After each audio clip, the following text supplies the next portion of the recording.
Vamos falar mais uma vez sobre palavras japonesas que não têm uma tradução direta para o português. Isso é, não existe uma única palavra em português que representa esse mesmo significado da palavra em japonês. Essas são palavras cujo significado você só entende completamente com uma explicação. Você precisa de uma descrição completa sobre o contexto que a palavra é usada e o que ela representa. Eu já fiz algumas aulas sobre esse tema aqui no canal e eu vou deixar os links na descrição para você conferir depois. Além disso, esse conteúdo também é ensinado em nosso Instagram, onde nós publicamos semanalmente lá um material ensinando uma nova palavra que não tem uma tradução direta para o português. Nós chamamos ali da série Palavras Sem Tradução. Então vamos para a nossa aula. Vamos começar com a palavra Kyōiku Mama. Essa é uma expressão utilizada para se referir a mães que se dedicam intensamente à educação dos filhos, às vezes de modo até um pouco exagerado na cobrança. Já é cultural que as mães japonesas se preocupam bastante com a educação do filho e se preocupam bastante com as notas deles na escola, por exemplo. Só que essa expressão é usada para se referir às mães que são ainda mais focadas nisso, quase que obcecadas em ter certeza que os filhos estão estudando, fazendo as lições e tirando boas notas. É uma expressão que é composta pela palavra kyoiku, que significa literalmente educação, e mama, que significa mamãe, ou seja, mamãe da educação, ou algo assim. Presta atenção que não é só uma mãe que se importa com a educação do filho, igual a maioria delas, mas sim uma mãe que é praticamente obcecada com isso, de forma exagerada. A imagem que essa palavra passa é de mães que são tão rígidas com a educação que se esquecem que outras áreas da vida da criança, como brincar, imaginar, criar, socializar, também são importantes. Agora olha essa palavra aqui, ó, ozapa. Ozapa. Ela se refere a pessoas que não dão muita atenção aos detalhes das coisas e fazem as coisas no seu ritmo. Como essas pessoas costumam não dar muita atenção aos erros que cometem, às broncas que elas recebem, pessoas chamadas de ozapa, elas costumam ser consideradas desatentas. O sentido original da palavra é de algo como aproximado, como uma ideia de que algo não é preciso, né? Não tem detalhes. Uma estimativa mais ou menos da despesa, um planejamento não muito preciso, algo com bastante flexibilidade, né? Esse é o sentido original da palavra. Ela pode ser escrita em hiragana, mas em kanji ela fica desse jeito aqui, ó, com a mesma pronúncia, né? Ozapa.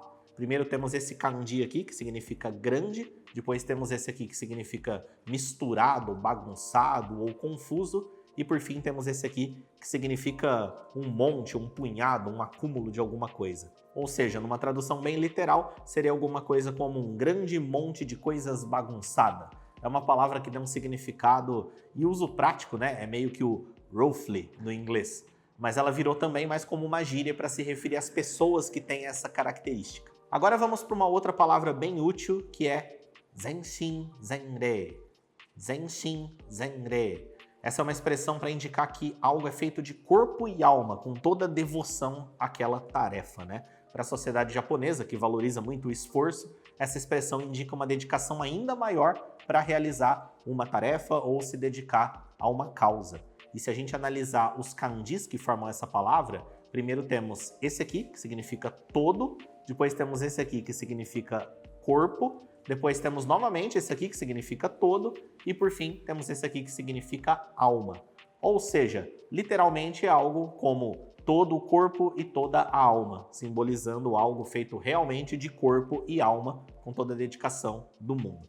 Interessante, né, que em português nós temos a expressão de corpo e alma. Eu estou de corpo e alma nesse projeto. E essa palavra significa praticamente a mesma coisa. Só que em japonês isso é uma única palavra para representar isso. E é por causa dessa dinâmica dos kanjis, né, o fato do kanji ter um significado por trás, que permite a existência dessas palavras, onde uma única palavra traz um significado que em português nós precisamos de uma frase inteira para representar. Não só em português, mas na maioria dos outros idiomas que não usam esse sistema de escrita. Dá uma olhada só nessa frase de exemplo aqui, ó.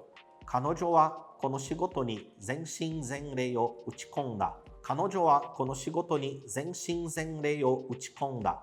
Ela colocou todo o corpo e alma nesse trabalho. E para finalizar, outra palavra bem interessante é kobanare. Kobanare.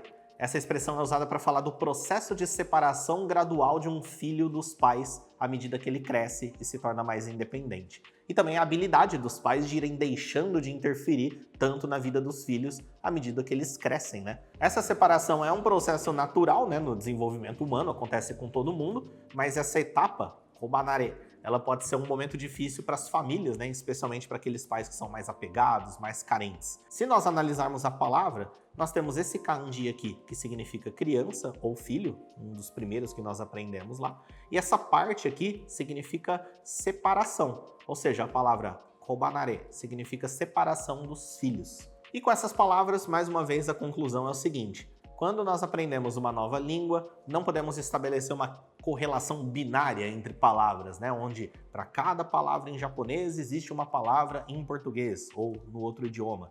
Existem muitas palavras que nós precisamos aprender de forma mais profunda, precisamos aprender a definição delas, entender o pensamento, os sentimentos que está por trás dessa palavra e da ideia que ela transmite, ok? E agora que você conheceu algumas expressões que não têm uma tradução direta, eu te convido a deixar um comentário dizendo o que você achou e deixando também sugestões de outros conteúdos que a gente pode trazer aqui.